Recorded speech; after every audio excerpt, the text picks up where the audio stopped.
mau di-share slide sedikit atau kami langsung bicara saja, Pak Edi? Saya kira dibantu slide lebih bagus lah. Oke, sudah disiapkan. Ya, oke. Bismillahirrahmanirrahim.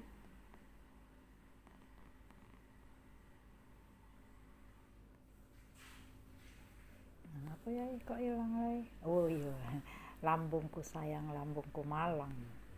Dia nak nganu slide Assalamualaikum warahmatullahi wabarakatuh. Waalaikumsalam. Waalaikumsalam warahmatullahi wabarakatuh. Alhamdulillah, bersyukur kehadiran Allah bahwa Recording in progress. pada malam hari ini pada Isya kita bisa kumpul lagi untuk yang kesekian kali. Mudah-mudahan tidak bosan untuk mendengarkan ocehan-ocehan dari kami, karena memang inilah kepercayaan yang ada.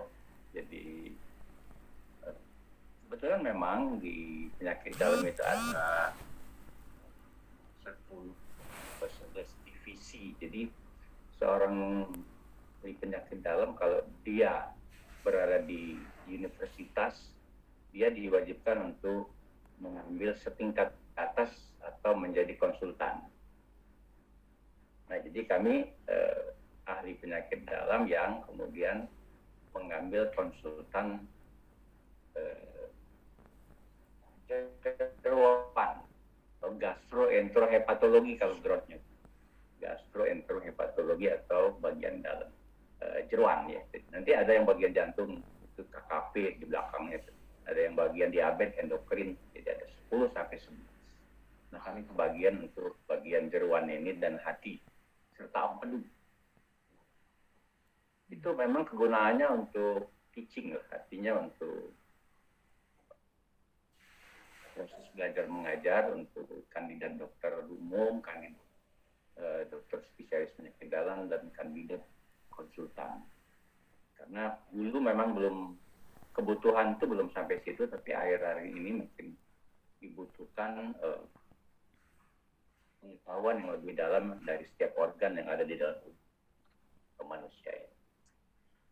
Sekali lagi terima kasih buat semua hadirin, kawan-kawan alumni SMA 3 tahun 73 Palembang, dan peserta-peserta lain, saudara-saudara kami yang juga mau hadir di series atau berbagi pengetahuan tentang kesehatan ini di cara Zoom malam hari ini, pertemuan bulanan di alumni SMA 3, dan saya adalah alumni SMA 3. Setiap kami diminta untuk share tentang kesehatan di bidang yang kami sedikit tahu ini, kami kemudian menjadi semangat, sangat bahagia bahwa mungkin kami masih bisa menyampaikan sesuatu yang bermanfaat bagi kawan-kawan, khususnya alumni. Dan alhamdulillah malam ini tadi sepertinya banyak juga peserta yang bukan alumni, mungkin keluarga kita, anak kita, tetangga kita. Jadi tadi Nyai Hasna menanyakan itu, dan kita izin pada semua apakah boleh kita, ya tentu kalau di dalam hal berbagi pengalaman seperti ini mungkin banyak yang bisa kita bagi kepada yang lebih banyak, tentu akan mungkin lebih bermanfaat. Puji syukur kepada Allah Subhanahu wa taala, segala rahmat, nikmat dan karunia yang selalu diberikan kepada kita. Tidak putus-putusnya salam dan salawat buat junjungan kita Nabi Muhammad Rasulullah SAW. Terima kasih kepada moderator Kiai Insinyur Edi Yunus dan Oma Ade, dan yang berbahagia malam hari ini Nyai Hasna Kembaran, selamat ulang tahun yang ke-67, dan alhamdulillah selalu nampak gembira, sehat, dan semangat karena punya hobi mancing yang sangat berat. Ya, jadi senang sekali kalau sudah share ikan yang dipancing. Buat saudara-saudara yang lain, mudah-mudahan kita selalu dalam lindungan Allah dan sehat. Ditanyakan kepada kami pada waktu itu, Oma Ade, kira-kira apa nih topik? Kami ingat pertemuan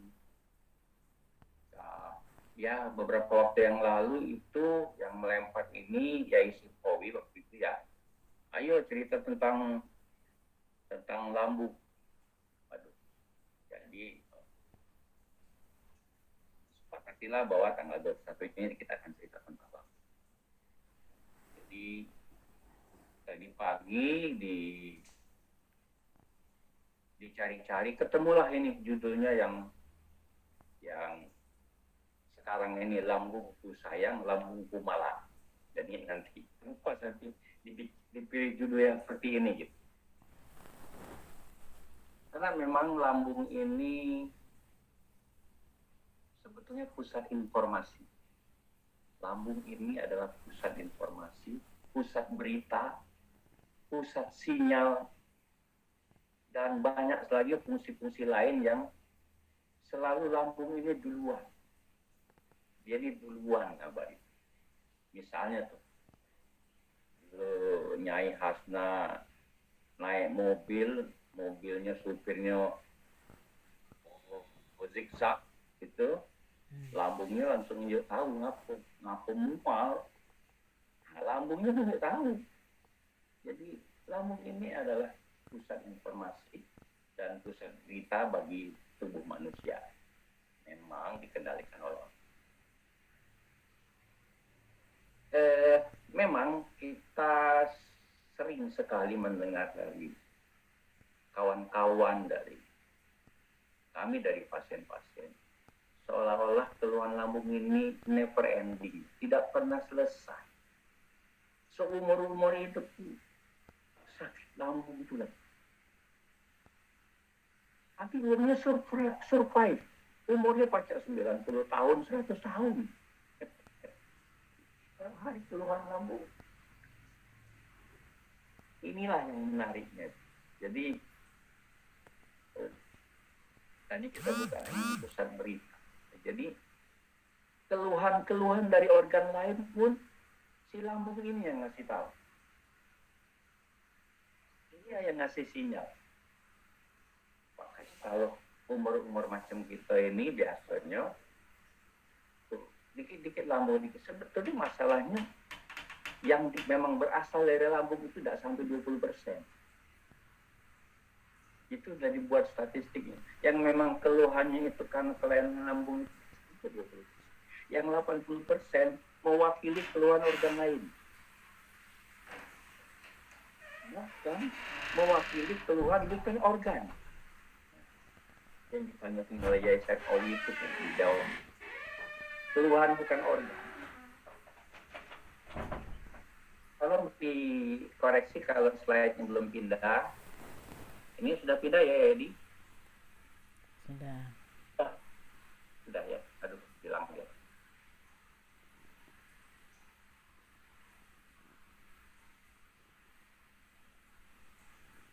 Nah, dulu atau sekarang pun awam selalu judulnya tuh sakit mah. Ini coret di sini. Memang 15-20 tahun terakhir itu keluhan sakit mah itu ternyata kemudian diagnosa dari yang ditemukan dokter pada akhir cerita pasien itu ternyata memang itu tadi bukan mahnya yang sakit sebetulnya, tapi gejalanya lewat lambung. Mah itu kan sebenarnya bahasa Belanda itu lambung, bahasa kitanya lambung, bahasa Belandanya mah, ya bahasa Inggrisnya gaster. Di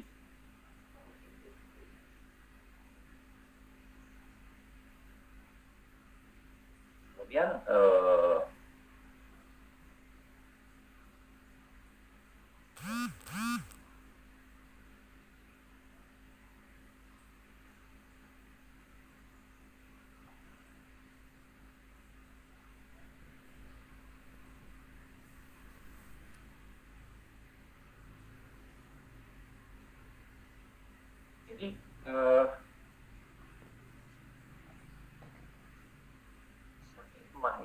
kemudian memang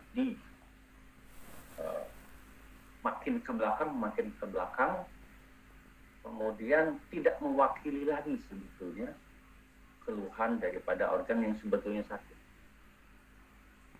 Dulu disebut sakit lambung, sakit ulu hati, kan memang umumnya sensasinya itu di daerah ulu hati.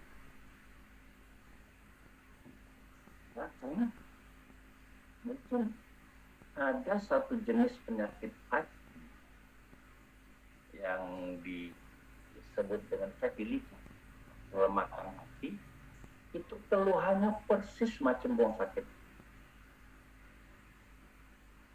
Jadi yang sakit hatinya, tapi si lambung ini yang ngabarin ke tubuh yang sakit, ke orang yang sakit itu, yang kemudian akan dianalisa oleh dokter yang akan dipanggil pasien.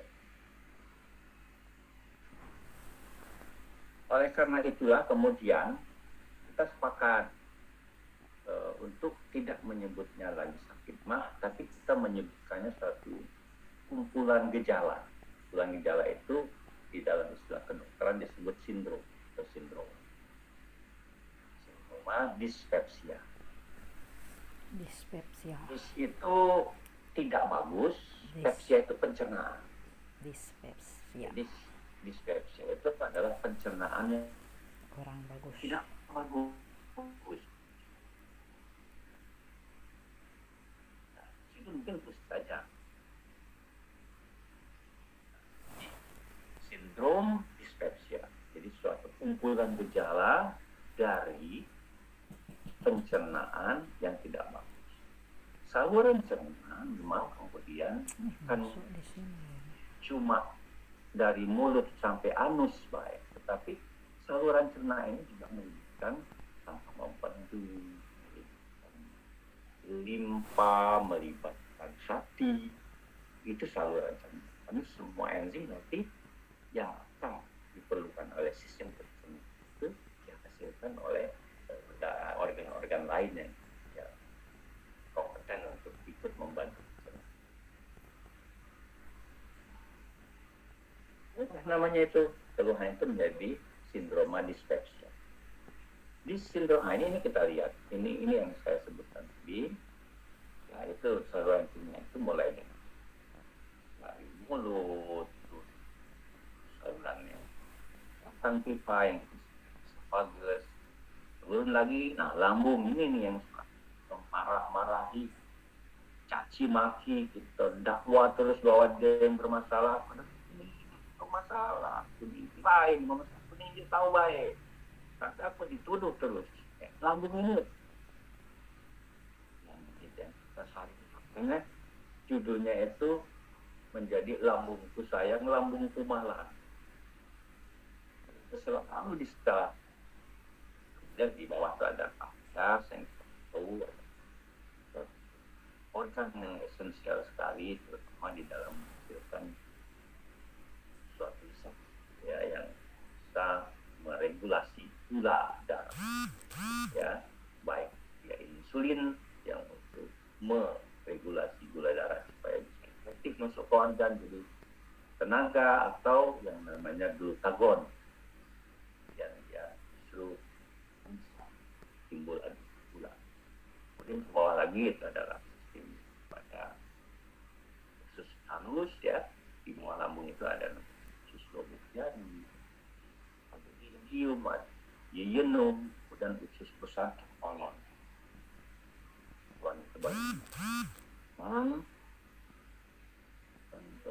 Juga satu organ yang diam-diam kadang-kadang tahu-tahu tanpa menunjukkan tanda-tanda yang penting, tahu-tahu dia bermasalah. Nanti barangkali kalau semua dulur setuju suatu saat bicara tentang bagaimana kita menyayangi kolon kita agar kita tidak mengalami masalah di usia yang pendek. Karena ketika seseorang mengalami yang namanya konstipasi itu biasanya memang di umur seperti kita ini susah BAB, jarang BAB. Itu kalau nggak BAB itu Kita yang normalnya dengannya itu biasa-biasa, tapi wah susah dihabis sampai seminggu itu stresnya bukan main. Dan biasanya si lambung lagi yang disalahkan. Padahal dia dapat missing, tapi lambungnya lagi yang disalahkan. Ya saya temui.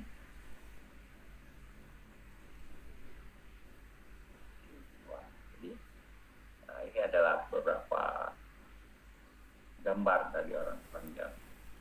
Sering kita lihat kita di kantor, di mana-mana, tahu-tahu saluran cernanya bermasalah, ini sakit mah.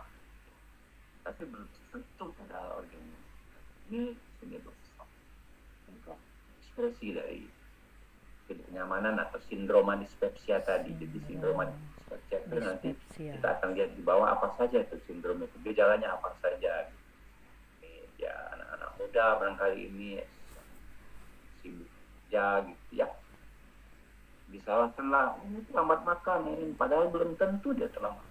Ini makan kecap apa lagi ini, tapi lambung masih. Iya, ini sindrom dispepsia.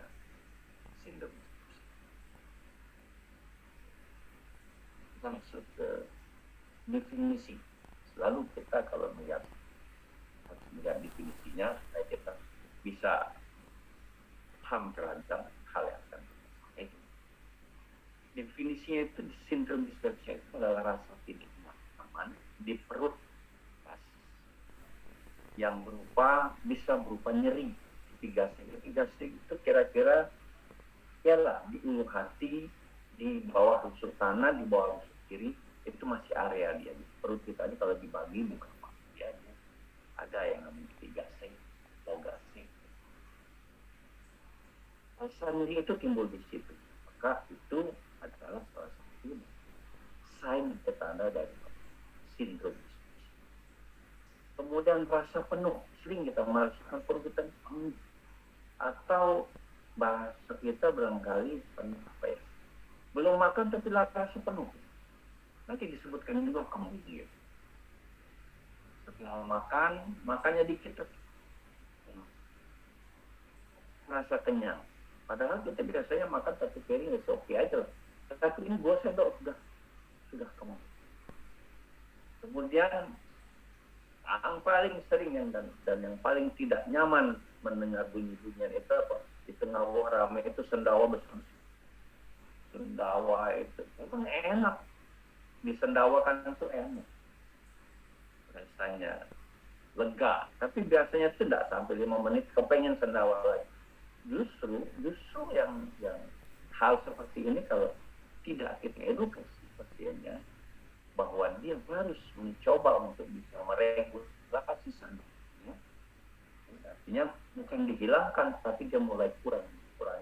Itu akan sangat membantu penyembuhan daripada keluhan sindrom dispepsia. Mual, itu paling sering mual, bahkan sampai muntah. Itulah definisi daripada sindrom dispepsia atau yang dulu dikenal dengan sakit mah. Tapi nanti sakit mah itu sendiri sebetulnya kita akan melihat apa itu.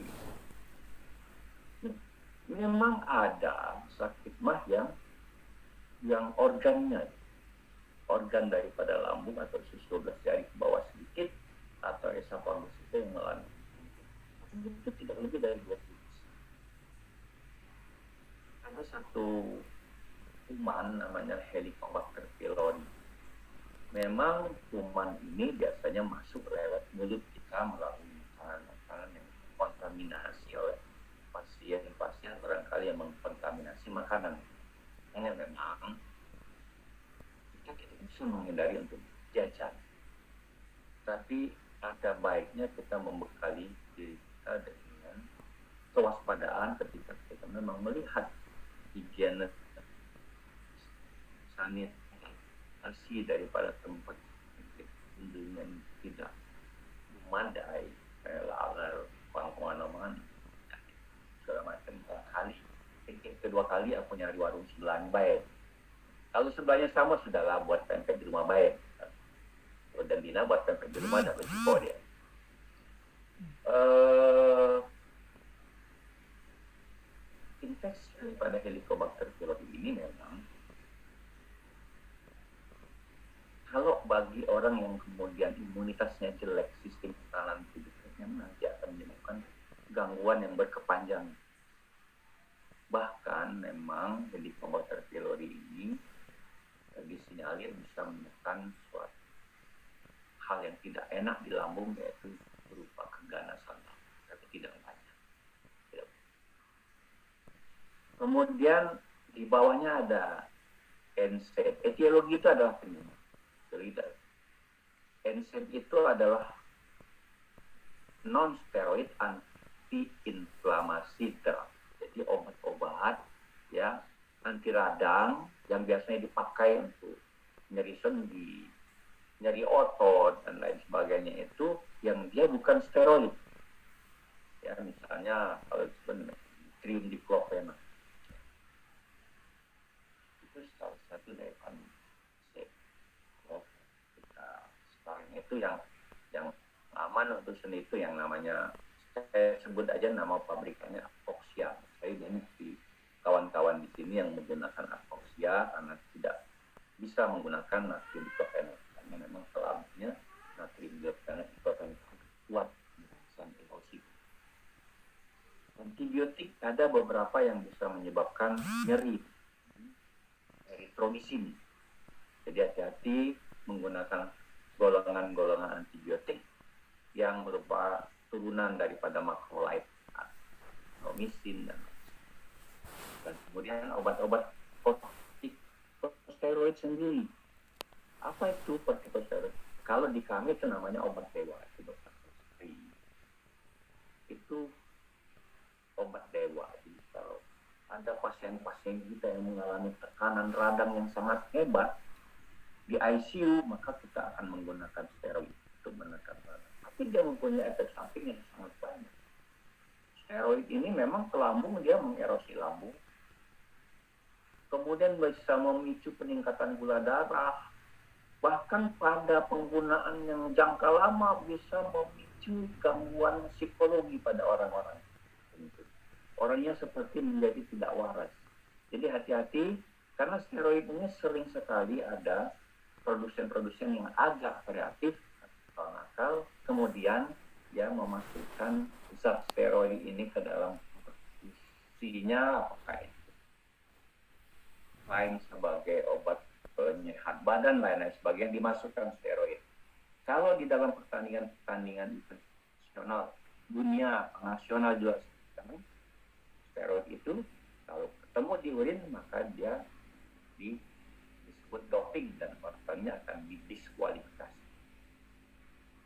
Dan kemudian di atasnya ada gangguan motilitas. Gangguan motilitas itu adalah sistem saluran cerna kita, terutama lambung itu menjadi lambat kontraksinya, sehingga makanan itu cenderung berkumpul lama di lambung, sehingga lambung kita akan merasa menjadi lebih melar karena kita tidak bisa ngisi lagi, atau kalau kita isi dikit kita merasa sebah atau gangguan motilitas ini banyak pula disebabkan oleh gangguan psikologis. Misalnya pada orang-orang yang banyak urusan, stres, banyak tekanan, itu biasanya akan menyebabkan lambungnya akan menjadi malas. Makanya orang-orang yang seperti itu kemudian bilang, saya ini sakit lambung, padahal dipicu oleh kesibukan psikologis.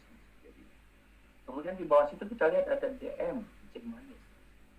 Kencing manis ini memang, kencing manis ini akan menyebabkan sesuatu gangguan pada sistem